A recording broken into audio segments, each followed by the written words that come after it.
Hello students, जैसा कि आप सभी जानते हैं कि हमारे पूर्व राष्ट्रपति श्री प्रणब मुखर्जी का आज 31 अक्टूबर 2020 के अंदर निधन हो गया है। बहुत ही दुख की बात है और आप सभी से एक अनुरोध करता हूँ कि आप सभी लोग इनकी आत्मा की शांति के लिए प्लीज़ 1 मिनट के लिए मौन जरूर धारण करें, जिससे कि भगवान इनकी आत्मा को शांति दे। और स्टूडेंट्स, जैसे कि इस कोरोना महामारी से सभी बचें। यह बहुत ही 2020 के अंदर ये एक ऐसी महामारी का रूप लेकर धारण हुई है। इसने हमारे देश को आर्थिक तंगी के साथ साथ अनेकों हमारे देश के जो महापुरुष हुए उन सभी के लिए भी बहुत ही घातक सिद्ध हुई है। तो स्टूडेंट्स, आइए थोड़ा प्रणब मुखर्जी के बारे में थोड़े से याददाश्त वापस कर लेते हैं। और आप सभी से विनती है ज़रूर है कि 1 मिनट के लिए प्रणब मुखर्जी के लिए मौन जरूर धारण करना।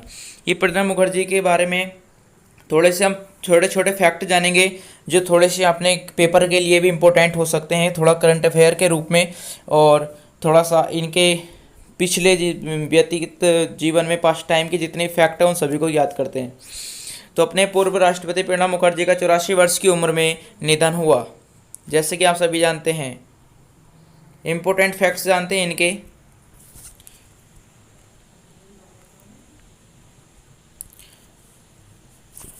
मुखर्जी भारत के पूर्व राष्ट्रपति थे और ये भारत के 13वें नंबर के राष्ट्रपति बने। और इनके परिवार में इनके 2 बेटे तथा 1 बेटी हैं।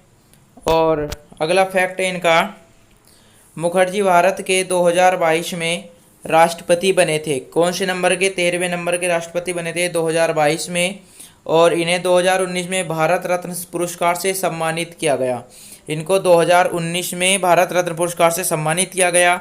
और इनका जन्म 11 दिसंबर 1935 को हुआ। इनका जन्म 11 दिसंबर 1935 को हुआ था। और कहाँ पर हुआ था? इनका जन्म 1935 में हुआ था। कहाँ पर? पश्चिम बंगाल में। पश्चिम बंगाल में इनका जन्म हुआ था। और अगला फैक्ट आते हैं अगले फैक्ट के ओर। अगला फैक्ट है कि 26 जनवरी 2019 को इन्हें भारत रत्न से सम्मानित किया गया। देखना, पहले फैक्ट में मैंने आपको केवल बताया था 2019, लेकिन अब के मैंने इसमें डेट भी दी गई है। 26 जनवरी 2019 को इनको भारत रत्न से सम्मानित किया गया। और ये भारतीय राष्ट्रीय कांग्रेस के वरिष्ठ नेता थे। भारतीय राष्ट्रीय कांग्रेस के वरिष्ठ नेता थे। फैक्ट जरूर याद करना, क्योंकि इनके जितने भी करंट अफेयर्स से क्वेश्चन हो सकते हैं यहीं से ही उठेंगे, ठीक है।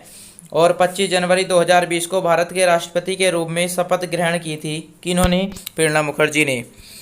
और इनकी एक प्रसिद्ध पुस्तिका है द कोलिगेशन ईयर्स, द कोलिगेशन ईयर्स, जो कि इन्होंने 1996 से 2022 में इनके द्वारा लिखी गई ये पुस्तक थी, द कोलिगेशन ईयर्स। अब आइए थोड़े से इनके फैक्ट और जानते हैं। इनकी मृत्यु 31 अक्टूबर 2020 को दिन सोमवार में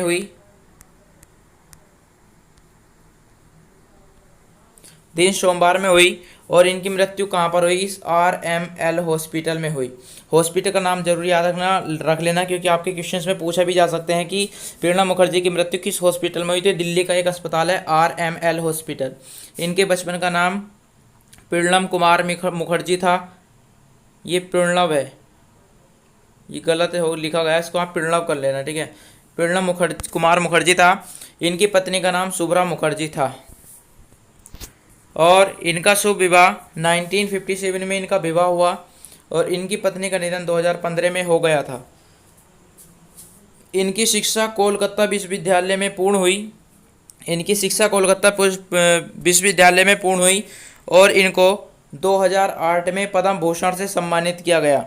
26 जनवरी 2019 को इन्हें भारतीय रत्न पुरस्कार से सम्मानित किया गया। और 2008 में इन्हें पद्म भूषण से सम्मानित किया गया।